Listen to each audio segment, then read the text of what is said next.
The Lord be with you. A reading from the Holy Gospel according to John. Jesus said to his disciples, "As the Father has loved me, so I have loved you. Abide in my love. If you keep my commandments, you will abide in my love, just as I have kept my Father's commandments and abide in his love. I've said these things to you, so that my joy may be in you, and that your joy may be complete. This is my commandment, that you love one another as I have loved you. No one has greater love than this, to lay down one's life for one's friends. You are my friends if you do what I command you. I do not call you servants any longer, because the servant does not know what the master is doing. But I have called you friends, because I have made known to you everything that I have heard from my Father. You did not choose me, but I chose you, and I appointed you to go and bear fruit, fruit that will last, so that the Father will give you whatever you ask him in my name. I'm giving you these commands so that you may love one another." The Gospel of the Lord. Some years ago, I was running a youth group with a whole bunch of volunteers, and I was talking about these 12, 13-year-old boys. There are three of them that were causing such a chaos and so disruptive that my volunteers were just about to just walk away. And they coordinated me and they said, "Father, you have to pick, you or these boys, because we can't work under these circumstances. These guys, are rude and they make jokes and they don't listen, and we just can't do this. So if you want us to stick around and help you, you have to tell these boys not to come anymore." And I was really, really torn. So I was talking to these three boys, and I realized that there was one who was the instigator, and the other two were sort of like followers. So I said, "Well, I'm going to talk to you one by one." And the two, it was pretty much easy. And I said, "I think you're really following the bad example." And they're like, yeah, we agree. But the one that was the instigator, he was very, very tough to crack. And it was like most often I would talk, and he would just give me one answer: yes, no, right? So it was getting to the point that even I was frustrated. And I had to tell this guy, I said, "Why are you here? Why do you even bother to show up?" And he answered, "Because I would rather be here than at home." It really broke my heart. And I didn't have the heart to say, "You're not allowed to come anymore." And I said, "Listen, I'm going to allow you to continue to attend, but here's the rule. You can sit in the corner if you like, but what I'd like you to do is just don't disrupt the youth group. You want to pull out your phone and play video games, you want to text, I don't care. You do your thing, let us do our thing." We agreed. Thankfully, I have a priest friend who's been a psychologist pretty much all his life. And, I talk about a lot of spiritual things and also psychology as well. And he very much confirmed this thing, like when kids growing up don't feel loved, they feel invisible. And they've become angry. They feel something has been robbed from them. And they become rebellious. They often have self-hatred and they self-sabotage. This is very typical behavior of someone who's never felt loved. Compare this to another scene where I saw these two teenage girls who were just at the end of the driveway. They're pulling each other, pushing, they're fighting. And the mother was recording this. And basically the girls weren't really fighting. They were fighting to be the first one so that when the father would drive up to the driveway, whoever wins and push the other sister gets to be the first one to hug their dad. And dad drives and then gets out of the car, and one of the sister who pushed the other one, gets to be the first one to hug their dad.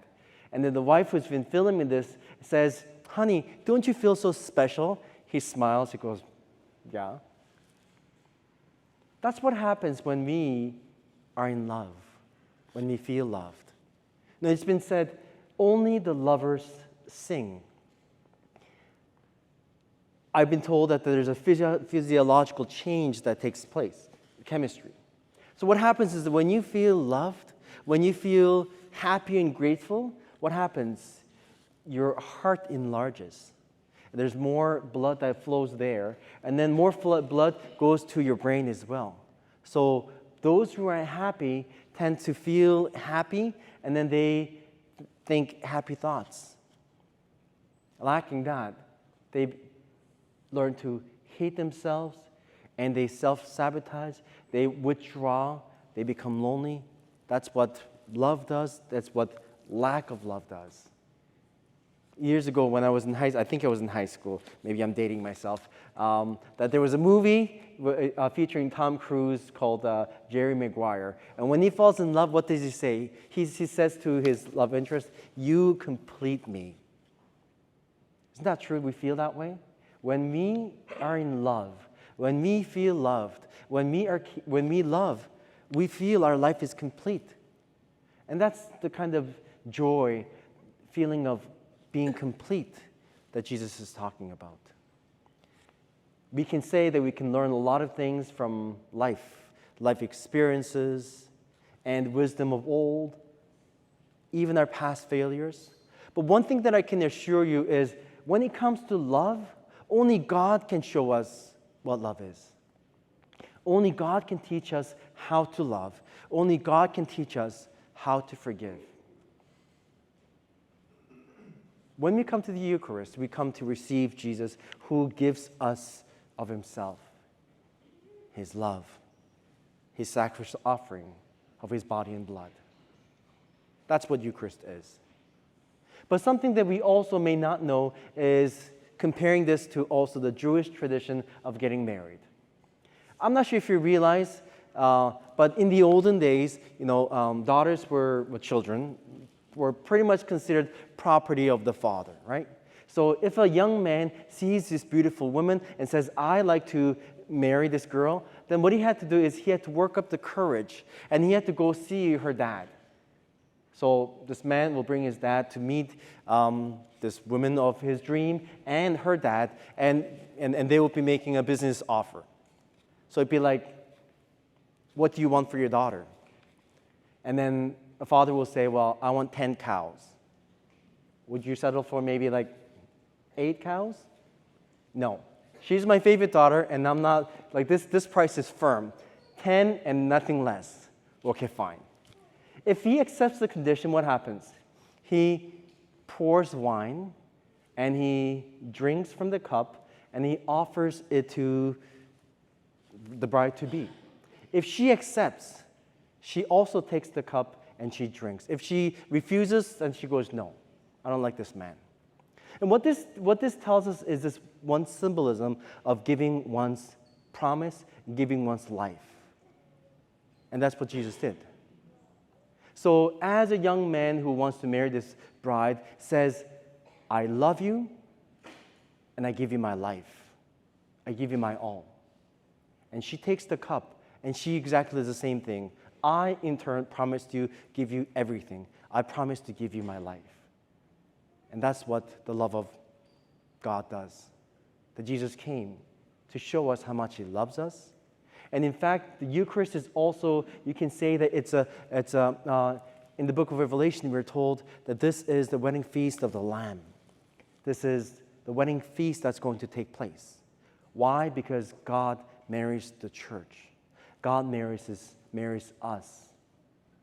Because God loves us, he wants to marry us, and he wants to spend eternity with us. So know that we are loved. There's no wound that love is incapable of healing. We all suffer from the original sin, which is the original wound. And only the love of God can complete all of us. So let us open our hearts to him. And in receiving the love, let us allow the grace of God and his love to transform our hearts so that we, in turn, can show the world what love is meant to be.